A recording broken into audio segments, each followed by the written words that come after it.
Welcome to MMC news. నమస్కారం అండి. నా పేరు ఏవి Ramana, circle inspector of police. మనకి రేపు అంటే 1వ తారీఖు ఫిబ్రవరి, అలాగే 2వ తారీఖు ఫిబ్రవరి 2 రోజులు కూడా మన విశ్వోదయ కాలేజీ గ్రౌండ్స్ నందు ఇంటర్ స్కూల్ కబడ్డీ టోర్నమెంటు గర్ల్స్ది, అంటే స్కూల్ లెవెల్లో, మన హై స్కూల్ లెవెల్లో వాళ్ళు ఉన్నటువంటి బాలికలకి మన కబడ్డీ పోటీలు పోలీస్ శాఖ తరఫున నిర్వహించడం జరుగుతూ ఉంది.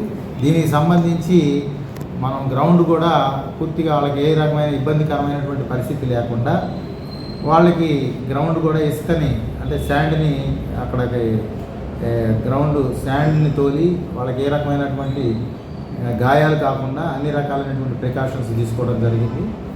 కాబట్టి ఈ అవకాశాన్ని ఉపయోగించుకొని మన కాన్స్టిట్యుయెన్సీ లెవెల్లో ఈ యొక్క ప్రోగ్రాం జరుగుతుంది. కాబట్టి అన్ని స్కూల్స్ యాజమాన్యాలు కానీ, అలాగే హై స్కూల్ ప్రిన్సిపాల్స్ కానివ్వండి, అలాగే పీఈటీలు, పీడీలు అందరూ కూడా కలిసికట్టుగా ఈ యొక్క అవకాశాన్ని వినియోగించుకొని ఈ యొక్క టోర్నమెంట్లో గర్ల్స్ని ఎక్కువ టీములు పార్టిసిపేట్ అయ్యే విధంగా మేము కోరుతా ఉన్నాం.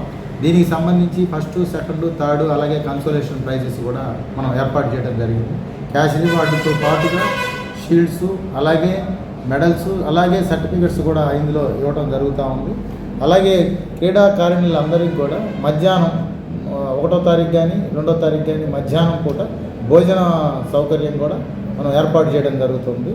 అన్ని రకాలైనటువంటి ప్రికాషన్స్ తీసుకొని ముందస్తుగా మేము ప్రీ ప్లాన్డ్గా ఈ యొక్క టోర్నమెంట్స్ని నిర్వహించడం జరుగుతుంది.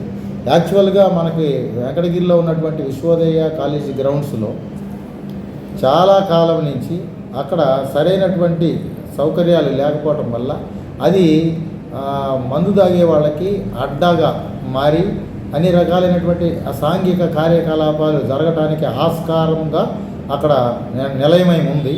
దీన్ని మా ఎస్పీ గారి యొక్క ఆదేశాల మేరకు, మా గూడూరు డిఎస్పీ గారి సూచనల మేరకు ఆ గ్రౌండ్ని సునిశ్చితంగా అన్ని రకాలైనటువంటి ప్రికాషన్స్ తీసుకొని గ్రౌండ్ని బాగా క్లీన్ చేయించి అది వాడుకలోకి తీసుకురావాలనేటువంటి ఉద్దేశంతో ఆ గ్రౌండ్ని శుభ్రంగా చేపించడం జరిగింది మున్సిపల్ వారి సహాయ సహకారాలతో.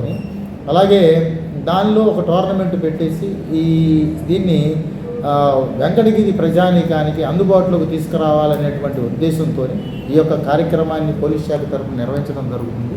కాబట్టి పుర ప్రముఖులు అలాగే అందరూ కూడా ఈ యొక్క గ్రౌండ్ని వినియోగం చేసుకోవాలని చెప్పేసి, అలాగే పిల్లలందరినీ కూడా, వాళ్ళ స్టూడెంట్స్ అందరినీ కూడా ఈ యొక్క కార్యక్రమాల్లో విరివిగా పాల్గొనే విధంగా చేసి ఈ యొక్క కార్యక్రమాన్ని జయప్రదం చేయవలసిందిగా పోలీస్ శాఖ తరఫున మేము మరీ విజ్ఞప్తి చేస్తా ఉన్నాం. సార్, ఇప్పుడు ఈ టోర్నమెంట్లో ఎన్ని టీములు పాల్గొంటున్నాయి? ఇప్పటి వరకు మనకి 45 టీముల వరకు పార్టిసిపేట్ చేయడానికి ఆసక్తి చూపుతూ ఉన్నాయి. ఇంకా రేపటి వరకు పెరిగే అవకాశం ఉంది. మొత్తం మీద మేము ఒక 55 స్కూల్స్కి ఈ యొక్క ఇన్విటేషన్ అనేది పర్సనల్గా ఇవ్వడం జరిగింది.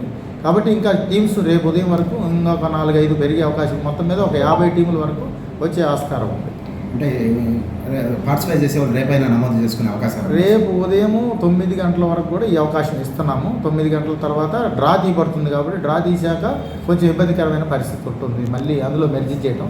కాబట్టి అందరూ కూడా రేపు ఉదయం 9 గంటల వరకు కూడా డ్రా తీసే సమయం రేపు ఉదయం 9 గంటల వరకు, అంటే 1వ తారీఖు ఉదయం 9 గంటలకి డ్రా తీస్తారు. కాబట్టి ఆ సమయం లోపల మనం ఎన్రోల్మెంట్ చేయించుకున్నట్టయితే వాళ్ళని దానిలో పెట్టడం జరుగుతుంది. టోటల్గా దీనికి 3 రౌండ్స్లో ఈ యొక్క గేమ్స్ జరుగుతూ ఉన్నాయి. 2 కోర్టులు అక్కడ ఏర్పాటు చేయడం జరుగుతుంది. అవసరం వస్తే ఏదైనా కొంచెం చీకటి పడ్డా కూడా ఇబ్బంది లేకుండా ఉండాలన్న ఉద్దేశంతో మనం ఫ్లడ్ లైట్లు కూడా ఏర్పాటు చేయడం జరుగుతూ ఉంది. అలాగే తర్వాత 3 రౌండ్స్ ప్లస్ క్వార్టర్స్, సెమీస్, అలాగే ఫైనల్స్, ఈ విధంగా అయినటువంటి ప్యాటర్న్తో ఈ టోర్నమెంట్ నిర్వహించడం జరుగుతుంది. కాబట్టి విద్యార్థులు అందరూ కూడా ఈ యొక్క టోర్నమెంట్ని పాల్గొని జయప్రదం చేయవలసిందిగా, పేరెంట్స్ కూడా దీన్ని వాళ్ళ స్టూడెంట్స్ని, పిల్లల్ని ఎంకరేజ్ చేయవలసిందిగా మరీ పోలీస్ శాఖ తరఫున విజ్ఞప్తి చేస్తా ఉన్నాం. Thank you. మెడికల్ క్యాంప్ కూడా ఉంటుంది సార్? ఇక్కడ మనము మెడికల్ కూడా మనము ఏర్పాటు చేయడం జరిగింది. దానికి సంబంధించినటువంటి ఫస్ట్ ఎయిడ్ కిట్ కానీ, అలాగే ఒక డాక్టర్ను కూడా మనం అక్కడ ప్రొవైడ్ చేయడం జరుగుతుంది.